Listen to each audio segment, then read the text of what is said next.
तारीख की किताबों में अक्सर अजीम इंसानों की तस्वीर साफ सुथरी होती है, लेकिन सच्चाई समंदर की तरह गहरी और काली होती है।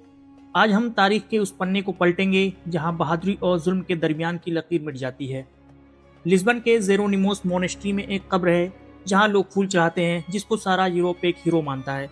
लेकिन केरल के साहिलों पर आज भी लहरों की आवाज के साथ एक खौफनाक कहानी गूंजती है। एक ऐसी कहानी जिसे सुनकर आज भी बुजुर्गों की आंखों में डर और लोगों के दिलों में गुस्सा भर उठता है। कहते हैं एक आदमी समुंदर के रास्ते हिंदुस्तान आया, एक हाथ में बाइबल और दूसरे हाथ में तलवार लेकर। उसका नाम था वास्को डिगामा। आज की इस वीडियो में हम जानेंगे उस इंसान की सच्चाई जिसे यूरोप एक मसीहा मानता है।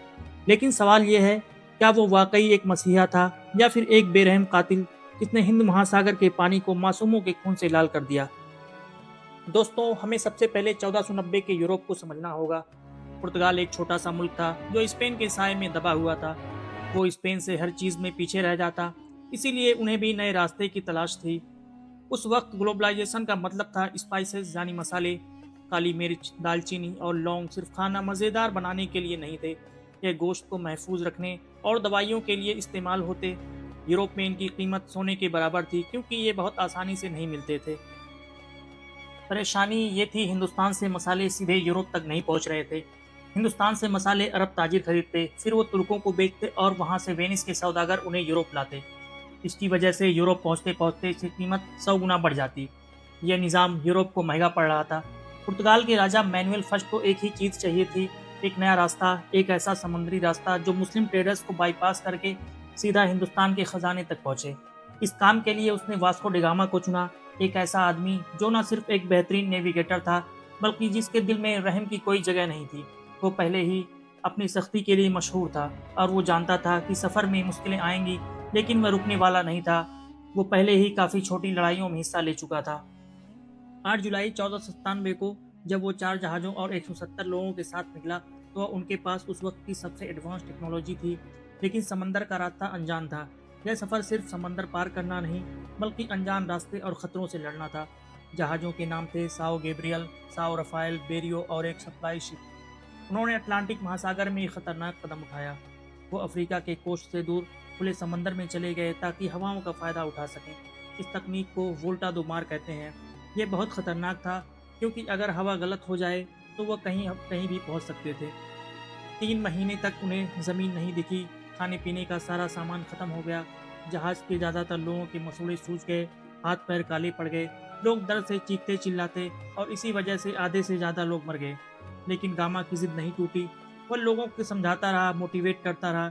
जब वो केप ऑफ गुड होप पार कर गए तो यह यूरोप के लिए एक वैसा ही मोमेंट था जैसा इंसान के चांद पर पहुंचना, क्योंकि वहां बड़े बड़े जहाज डूब जाते थे। इस जगह को पहले केप ऑफ स्टोन्स कहते थे। 20 मई 1498 को वास्को डिगामा का जहाज काली कट के कापड़ बीच पर पहुंचा।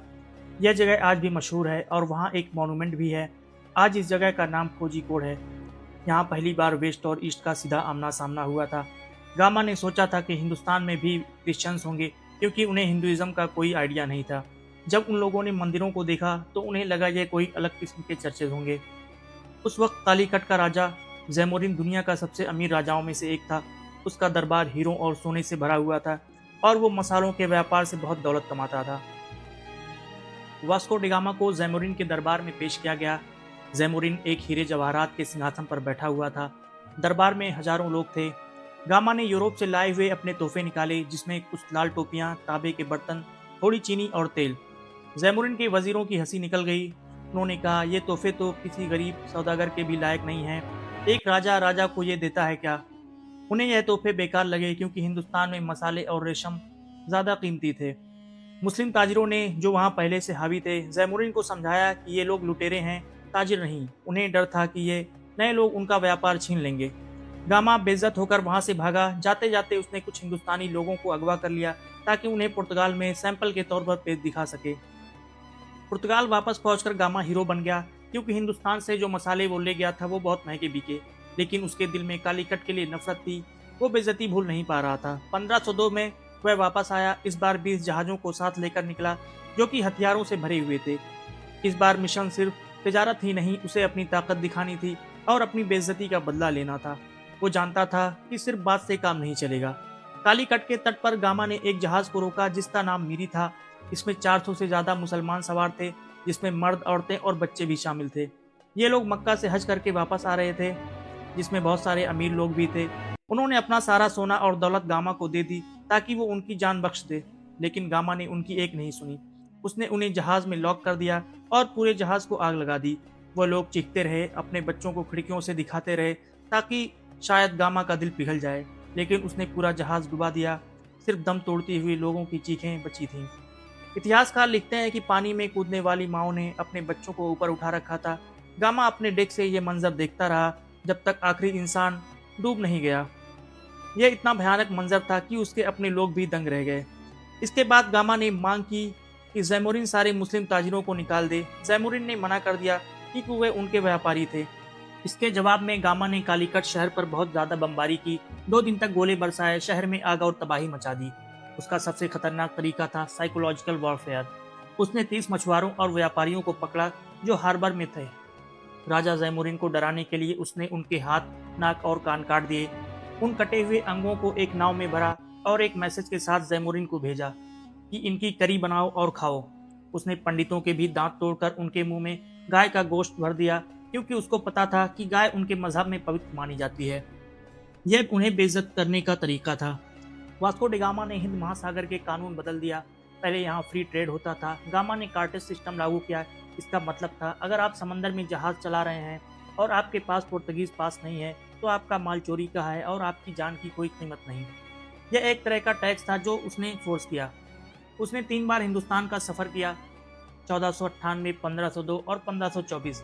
जब वो 1524 में वायसराय बनकर कोची आया तब तक उसकी उम्र 55 की हो चुकी थी और वहीं मलेरिया से मर गया। उसकी लाश वापस पुर्तगाल ले जाई गई, लेकिन उसका आतंक सदियों तक यहीं रह गया। केरल में आज भी लोग उसे याद करते हैं। चलिए अब समझते हैं कि वो एक मसीहा था या एक बेरहम कातिल। अगर हम उसे एक नेविगेटर और यूरोप की नज़र से देखें तो वो एक मसीहा था। उसने अपने देश को दौलत दी, नए समुद्री रास्ते की खोज की और उसने कोलंबस से भी बड़ा काम किया, क्योंकि कोलंबस तो गलती से अमेरिका पहुंच गया था, लेकिन गामा सही जगह पहुंचा और एक ग्लोबल एम्पायर की बुनियाद रखी। पुर्तगाल की इकोनॉमी बदल गई और वह दुनिया की ताकत बन गया। लेकिन उसने जिस तशद्दुद का सहारा लिया वो उस जमाने के मयार के हिसाब से भी इंतहाई था। वो सिर्फ एक सिपाही नहीं था, बल्कि वो एक संगदिल जालिम था जिसने डर को एक हथियार की तरह इस्तेमाल किया। उसने हजारों लोगों को कत्ल किया और तहजीब को तबाह कर दिया। एशिया में उसने गनबोट डिप्लोमेसी शुरू की, यानी व्यापार बातचीत से नहीं होगी बल्कि बंदूक की नोक पर होगी, जिससे हजारों लोगों की जान गई और डर का माहौल फैला। उसने एशिया और यूरोप के ताल्लुकात की बुनियाद ही शक और खून पर रखी।